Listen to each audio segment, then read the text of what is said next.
ಕಾರ್ಕಳ ಪುರಸಭಾ ವ್ಯಾಪ್ತಿಯ ಬಂಡಿಮಠ ಬಸ್ ನಿಲ್ದಾಣದ ಮುಖ್ಯ ರಸ್ತೆಯಲ್ಲಿ ಒಳಚರಂಡಿ ನೀರು ಕಾರಂಜಿಯಂತೆ ಚಿಮ್ಮುತ್ತಿದೆ. ಸುಮಾರು 2 ವಾರಗಳಿಂದ ಈ ತ್ಯಾಜ್ಯ ನೀರು ರಸ್ತೆಯಲ್ಲಿ ಹರಿಯುತ್ತಿದ್ದು, ಸಂಬಂಧಪಟ್ಟ ಇಲಾಖೆಯವರು ಇತ್ತ ಗಮನ ಹರಿಸದೆ ಕಣ್ಣುಮುಚ್ಚಿ ಕುಳಿತಿದ್ದಾರೆ. ಬಂಡಿಮಠ 4ನೇ ಮತ್ತು 21ನೇ ವಾರ್ಡ್ನ ಮಧ್ಯೆ ಇರುವ ಈ ಕಾರಂಜಿಯಲ್ಲಿ ಪಾದಚಾರಿಗಳಿಗೆ ದಿನಾಲೂ ತ್ಯಾಜ್ಯ ನೀರಿನ ಸಿಂಚನವಾಗುತ್ತಿದೆ.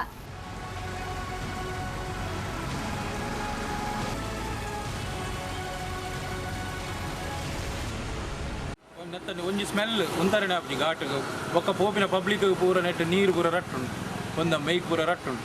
ಕೆಲವು ಸಲ ಒಂದಂಡ ಒಕ್ಕ ಐತ ವಾಸನೆ ಉಂತರನೆ ಒಂದಿಜ್ಜಿ ಭಾರಿ ಮಲ್ಲ ಪ್ರಾಬ್ಲಮ್. ಎಂಕಲೆಗಳ ರಿಕ್ಷಾಗುಲ ಬಾಡಿಗೆ ಹಾಲ್ಪನಾಗ ಸ್ಮೆಲ್ ಒಕ್ಕ ಪಬ್ಲಿಕ್ ನೆಟ್ಟೆ ಪೋಂದುಪ್ಪನಾಗಲೇ ಮೈಕ್ ನೀರು ರಟ್ಟುನು ಅವು ಪೂರ ಭಾರಿ ಪ್ರಾಬ್ಲಮ್ ಉಂಡು ಘಾಟ್.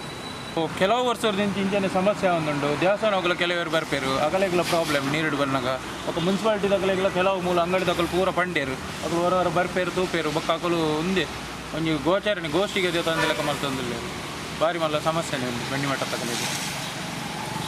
ಸ್ಟೂಡೆಂಟ್ ನಕಲು ಕಾಂಡೆ ಬಸ್ಸು ಕಾಪೇರು ಬೊಕ್ಕ ಮಣಿಪಾಲ ಪೋಪಿನಕುಲ್ಲ ನೆಟೆ ಉಂತುವೇರು. ಕೆಲವು ಸಲ ನೆಟೇನೆ ಬಸ್ಸು ಉಂತವೇರು ಗೌರ್ಮೆಂಟ್ ತಕಲು ಪೂರ ಬಂದ ನೆಟೆ ಪುಲ್ಲೆ ಕಾಂಡೆ 7 ಗಂಟೆನಾಗ ಅದು ಅಕಲೆಗಳ ಬೇಲೆ ಒಪ್ಪಿನಕಲೆಗಳ ಸಮಸ್ಯೆ ಜೋಕ್ಲಿಗೆ ಕ್ಲಾಸ್ ಹೋಗೋದು ಅವೇ ಸ್ಮೆಲ್